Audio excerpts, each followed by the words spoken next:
Hi there, I'm Jen, this is Remembered Reads, and I'm back from vacation, and this is going to be a wrap-up of the reading that I did during that trip. So on the flight over, I started out by reading Ta-Nehisi Coates' Between the World and Me, which I know a lot of people on BookTube were talking about a year ago, I think. It is essentially a long essay about the reality of being African American in the United States in the current socio-political reality, formatted in the style of a letter that the author is writing to his son. Just before I left on this trip, I had seen Big-Haired Bookworm talking about this book, and she talked a lot about having a feeling of rage from the author coming across when she was reading it.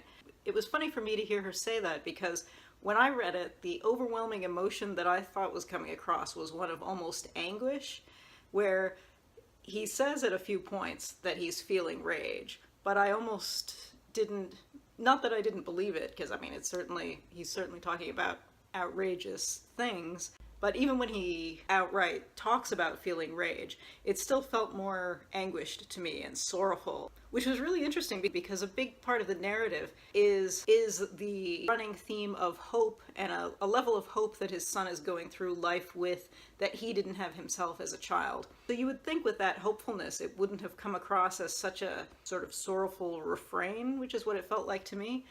I think enough people have talked about this book at length. I don't think I have a lot more that I can add to that discussion. So that book is quite short, so I finished that quickly. It's a 10-hour plane trip. I took a break from reading and watched Hacksaw Ridge, which was not that good, although it had some good action scenes, and The Great Wall, which is terrible. And the next thing I read was Andre Alexis's 15 Dogs, which won the Giller Prize. This book sounds like it should be a satire, but it's not.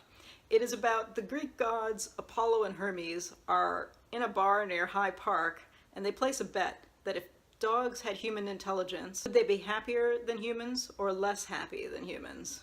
So they grant 15 dogs who happen to be kenneled in a veterinary clinic overnight human intelligence. They're going to wait, and if any of the dogs die happy, or if none of the dogs die happy, that determines who wins this bet. Of these 15 dogs, all but 3 of them leave the veterinary clinic, and we follow all of them to their deaths, obviously, since that's part of the bet, which sounds like it should be very depressing, but it is not that kind of dog story. But it's also not an Animal Farm kind of story that talks about people in the form of animals. It's a kind of a funny balance where the gods are clearly being presented as not human and not canine, and the dogs are attempting to be shown as something other, something kind of alien.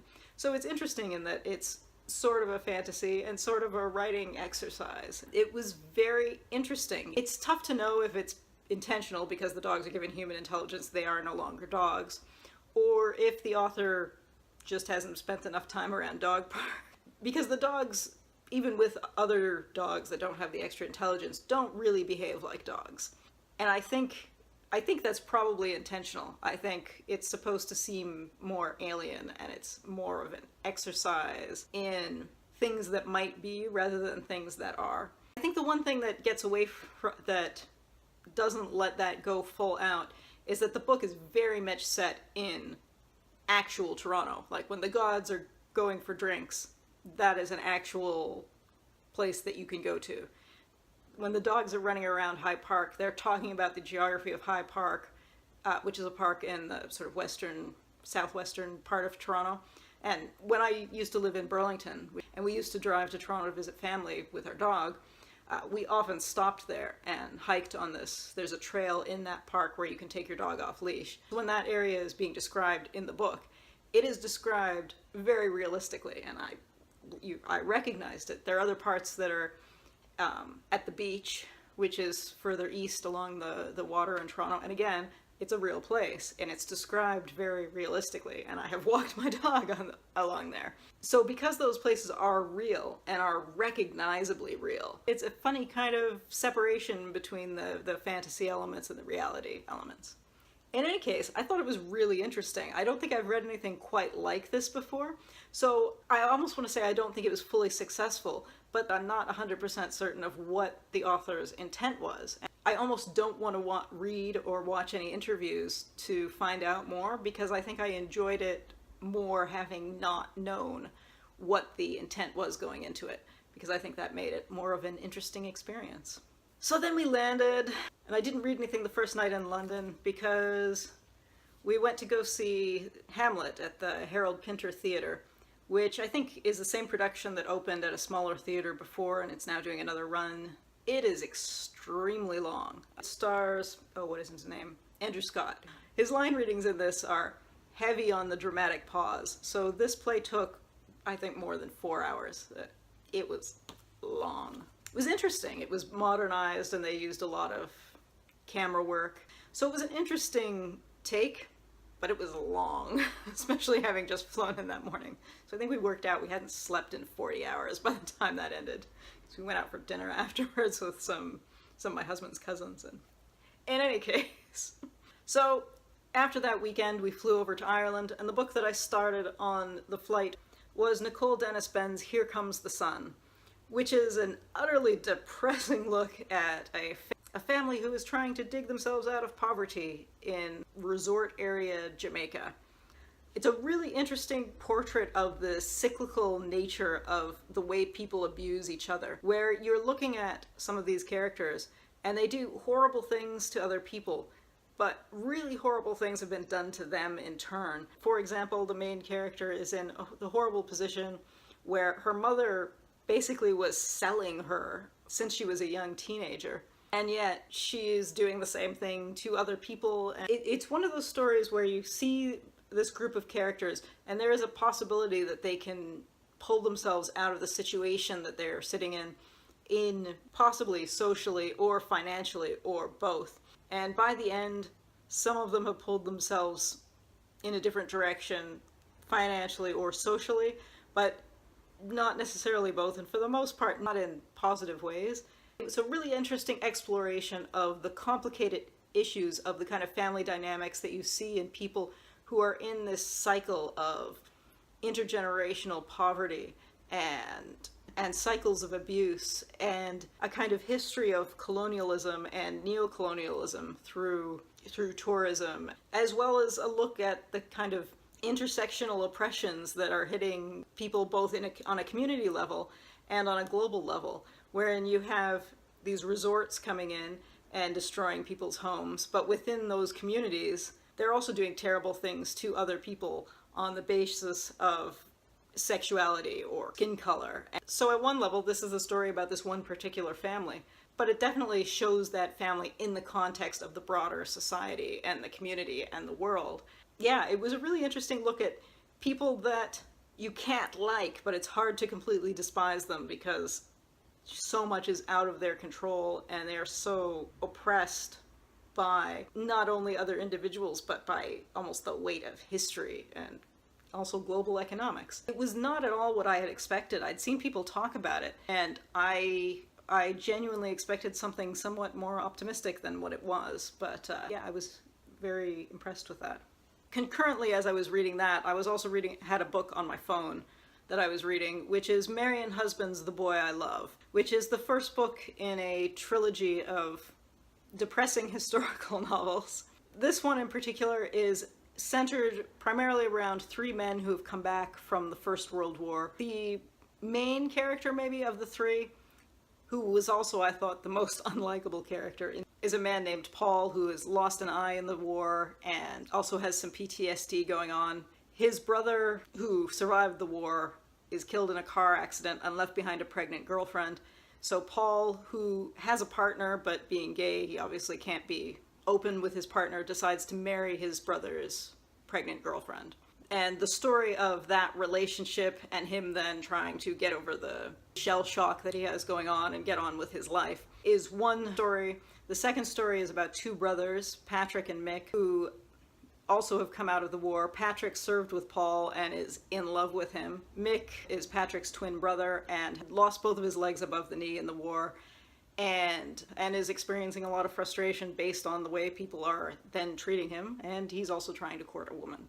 When I was looking at this on Goodreads, I noticed a lot of people had this categorized as a romance, and I think that is really a miscategorization. But at the same time, I'd be hard-pressed to call this particularly social commentary, but it doesn't feel particularly like that either. It just sort of is. It's very plot-driven. So things happen, and then more things happen.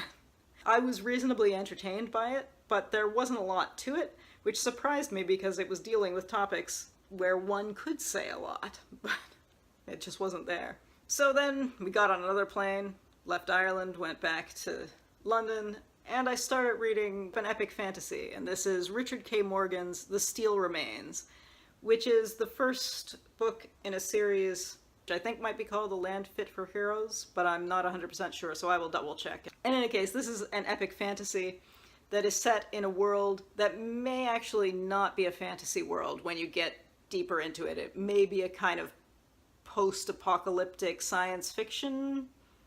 It's hard to tell. However, it has the trappings of fantasy. It's fairly light on the actual fantasy elements. People will talk about, for example, dragons. There's a scene that's set up to look like it's going to be zombies early on, and it's actually about a parasite, so that's maybe more science fantasy than straight fantasy.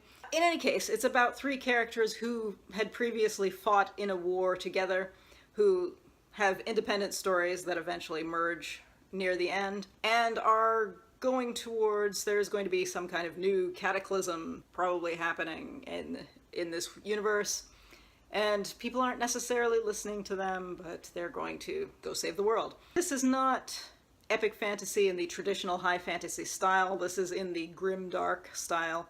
So it is very blood and guts and spinal cord, with very detailed scenes of violence and very explicit scenes of sexuality. You either like that kind of grimdark fantasy or you don't. I will say, unlike, say, a Joe Abercrombie or a George R.R. Martin, this book is less than 400 pages, which, and I say this a lot about fantasy novels, that so many of them need an editor. This was nice. This was tightly written.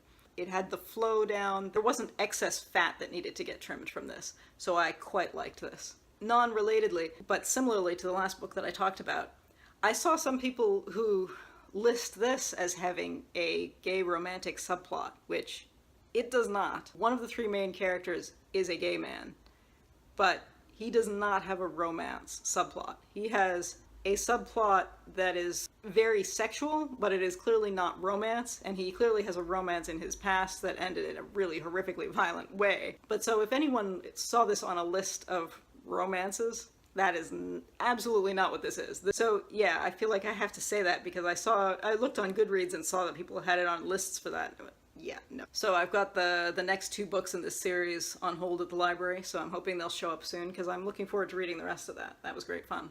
So then I followed that one up by reading Sandra Cisneros' The House on Mango Street. One that I read is the 25th anniversary edition, which has a really lengthy introduction by the author, which is quite honestly almost the same length as the book itself. I enjoyed the introduction much more than I enjoyed the meat of the book. This is a book that I think is taught in schools in the US quite a bit, and I could definitely see why. It's very short. It is a series of interlinked vignettes from the perspective of a girl who's probably around 11 years old, who lives in a not great neighborhood in Chicago, and she is musing on things that are happening in her neighborhood. For my tastes, the vignettes were all way too short. Now that said, as I read it, I could definitely see why it would be taught, because there's so many stories in it where what is actually written is only part of the story, and the elements that are implied are maybe as important as that, and you could see how that would be a teaching point. You could see how the poetry elements and the cultural elements. Yeah, so I could appreciate why people are drawn to this, and especially why it's useful in schools. Yeah, it was not terribly interesting for me, but I did really enjoy the introduction. I was happier having read the introduction than I was having read the text, but it still means I was happy reading it, given that the introduction basically amounted to half the book.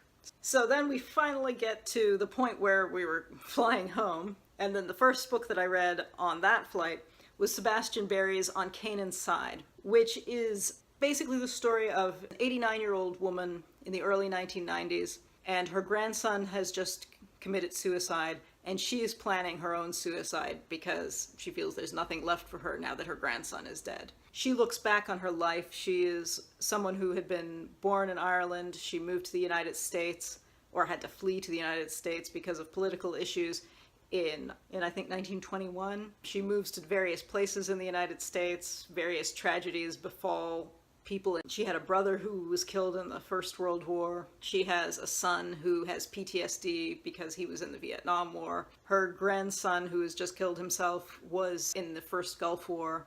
And she has a husband who... And now I have to stop myself because I had read a couple of reviews and someone had mentioned that a very particular American social issue surrounding race. And I'm being vague because I knew that that element was in here. As soon as that character showed up and a few hints were dropped, I immediately recognized where that was going. And I don't know that I would have recognized it if I hadn't known that there was going to be a character in the book with that, so now I don't know if I should say that or not. Because this isn't particularly plot-driven, so I don't feel like spoilers would be important. But I actually do feel like having known that that element was in here kind of spoiled something for me. Now I don't know how to talk about that. In any case, I really enjoyed this, in part because it has a First World War element, and I always enjoy that, and it has the immigrant element, and I always enjoy that.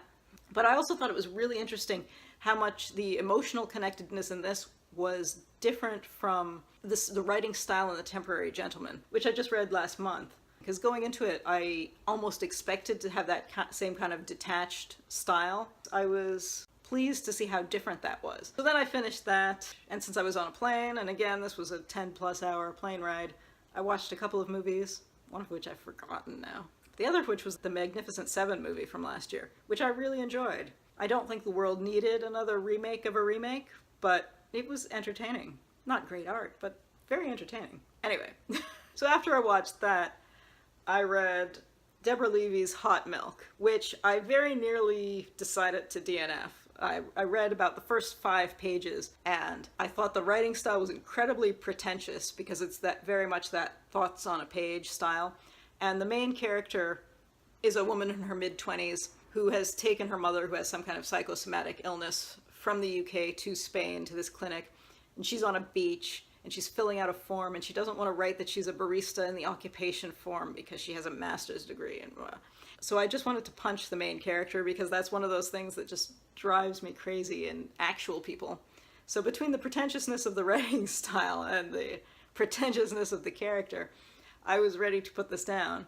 But for whatever reason, I decided I would push through to at least page 15. And somehow it actually captured my attention, and I was very engaged and entertained in it. When I think about the individual elements of it, and it's all kind of eye-rolling and obvious. So she goes through these relationships with this German seamstress and this Spanish lifeguard, and she reunites with her father, who she hasn't seen in 11 years. There are revelations about her mother's illness, and all of that was very obvious. So I actually can't pinpoint why I ended up being entertained by this, because on paper I didn't like the writing style, and everything happened in exactly the most obvious way that it could happen.